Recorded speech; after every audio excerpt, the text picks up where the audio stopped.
First question goes to Philip Rossman-Reich, Orlando Magic Daily. Hey, Coach. Obviously, still dealing with the injuries. I know you said yesterday that the focus was on getting Aaron and Michael specifically 100% healthy.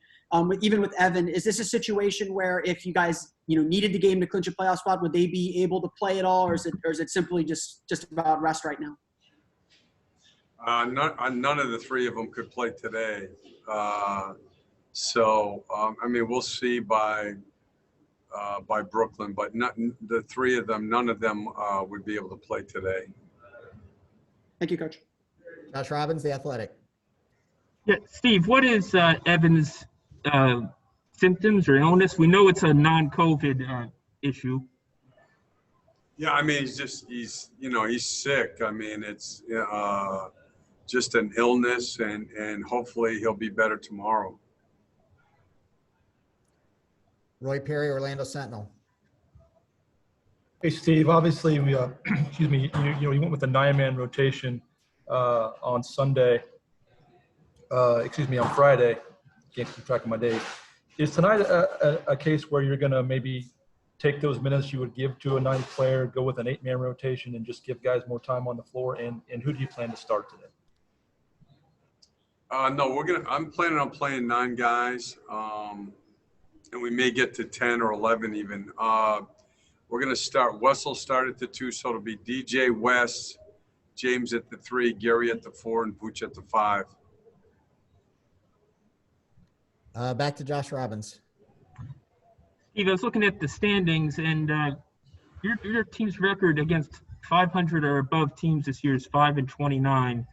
As you look back at the season, how do you process that, and to what degree is that a concern heading into the playoffs and even into next year?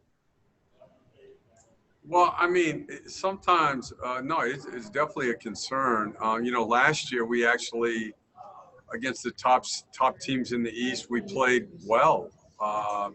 And I think that I did some of that, Josh. That's usually like off season. So even though we had play stoppage in our study, we really spent all of our time just on our team.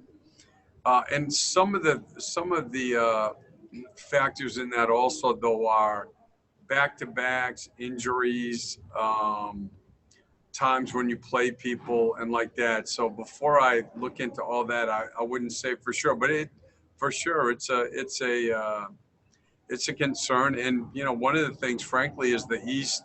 The teams at the top of the East are better this year. Boston's better than they were. Indiana's a better team. Miami's obviously a lot better than they were a year ago. So that's all part of it also. Dan Savage, OrlandoMagic.com. If, as you mentioned, the goal now becomes to be playing in a manner to make some noise in the playoffs. How much does that get challenged when you have key rotation players that would be in your playoff lineup, hopefully, but dealing without them right now? This is anything but the ideal situation.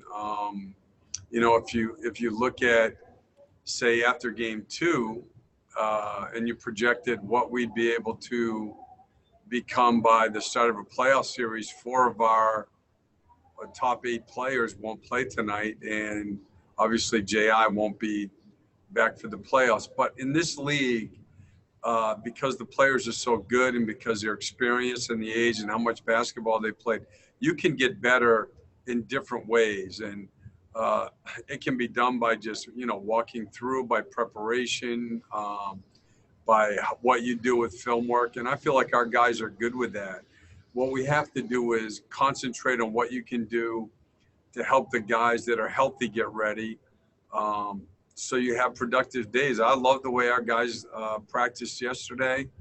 And we didn't do contact, but we did quite a bit. We did offense and defense. And they had a great attitude about it. So as you guys know, it's the way this league works. And again, we just have to figure out the best ways to make progress between now and the 17th or 18th, whenever we start, so that we have a readiness to start the series. Aaron Goldstone. Coach, you've said in the bubble before, it's not about who's not on the floor, but who is playing. Nikola Vucevic is playing. I know your schemes are team schemes, but is this a game in particular where you want to, feed Vooch early and feed him often and get his hands on the ball as much as possible against such an elite team like Boston? Absolutely. And, I think that he, like a lot of teams, he causes them problems inside, and, they'll come in double if he gets going, which can open things up for us. So for sure, we have to establish him, I think, two ways, both in the post early in the game, and then also where he's been so good in these last few games is playing out in space, playing on the perimeter.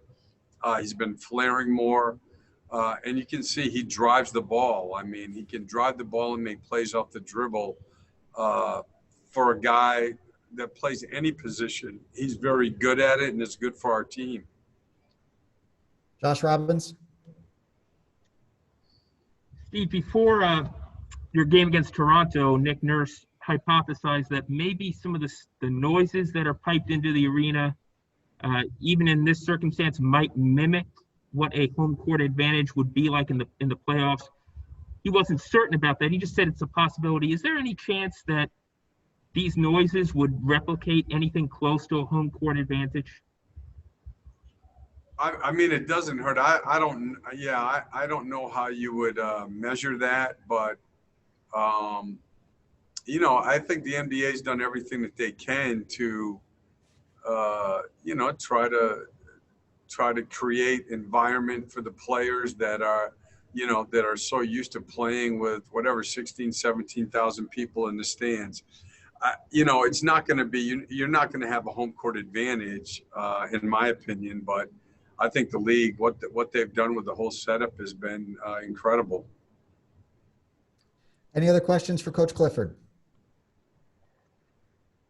Okay, thank you.